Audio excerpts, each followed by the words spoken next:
Good morning. It's Saturday, June 6th, and I want to talk a little bit about Joe Biden's speech that he made the other day. But before I get to that, let me state this, that I'm not pleased with his performance, but he is fighting against a tidal wave of insanity. So I have to forgive him a little bit for that. But let me tell you, so plenty has been out of his control.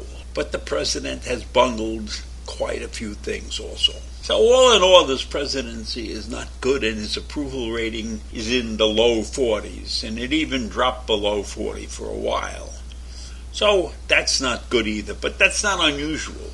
Many presidents have gone through a cycle like that, although this might be the worst cycle that I can remember. But he said something the other day that has made me think about what's really going on in this country. He said in his speech the other night, how much more carnage are we willing to accept? Now, carnage is a great word. It's beyond murder. When he talks about carnage, it's not about the 21 people who were killed in Texas or the 13 that were killed in Buffalo or all the other mass shootings that have gone on in this country. The word carnage encompasses the universe of people who those people were known to. That's family, that's friends, that's workmates, that's schoolmates. Carnage represents a destruction beyond just the word murder. So here we are, a nation split like never before. And Joe Biden talked about carnage. And he's absolutely right. The shootings in this country have destroyed families. They linger for years. We see people rising up because of these shootings and forming organizations against gun control. So when he says we are willing to accept more carnage than anybody else, that is a stab at the foundation of this country. Why? Why can we accept? Why can we stand so firm to hang on to our guns and everything when we are being torn apart?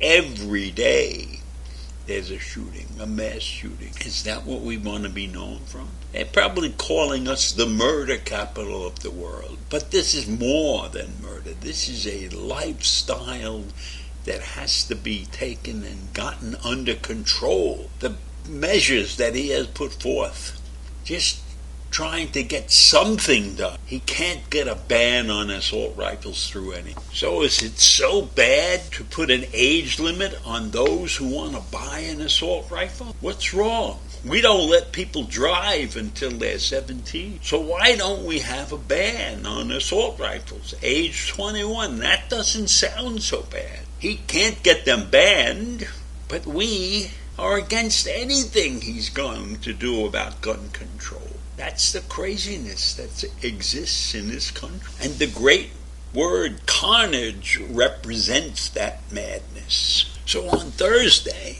the House Judiciary Committee passed a wide-ranging package of gun control legislation. And this package was appropriately called the Protecting Our Kids Act, because lawmakers are facing intense pressure to act in the wake of the recent shooting. So there is an uprise. There's a public uprise against these mass shootings. But does that matter to members of the Senate?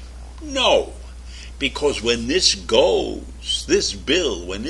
goes to the Senate, it won't pass. It will not pass. It would be a miracle it passed. Because there is widespread GOP opposition to stricter gun control. Now, I'm not necessarily in favor of taking the guns away from people, but I certainly don't think they need to have weapons of mass destruction at their disposal, like AR-15s or clips that hold 20, 30, 50 bullets. Why? If you go out to hunt a deer, do you need more than a good rifle and 4 or 5 bullets? No.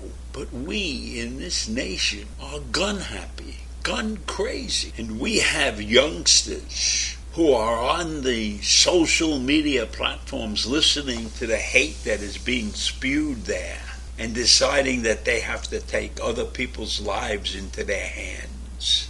So we have mass killings. And not all mass killings are by children.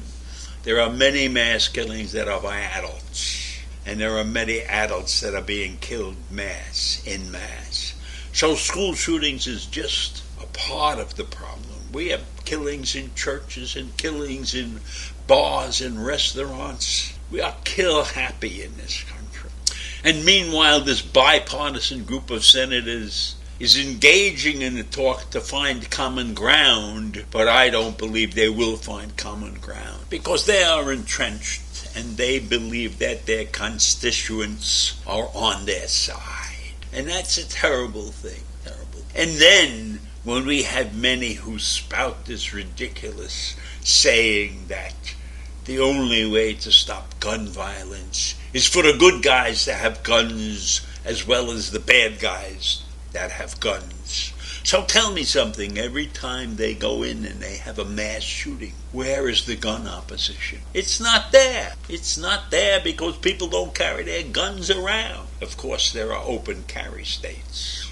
But is a pistol a good enough weapon against a shooter who is wearing armor and has an AR-15?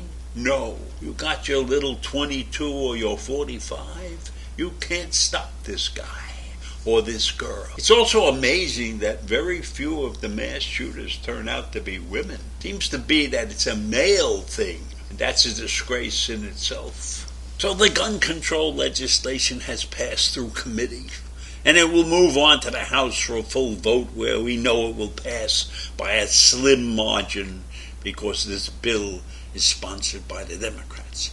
But when it gets to the Senate, it will die there.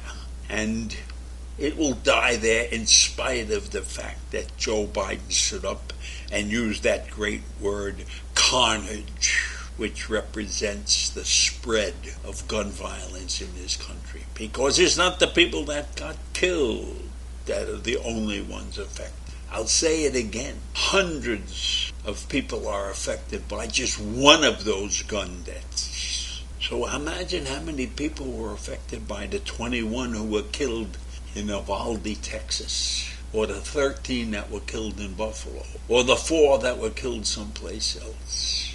These killings spread through our families, friends, associates, and then the general public too is affected. So I leave you with that.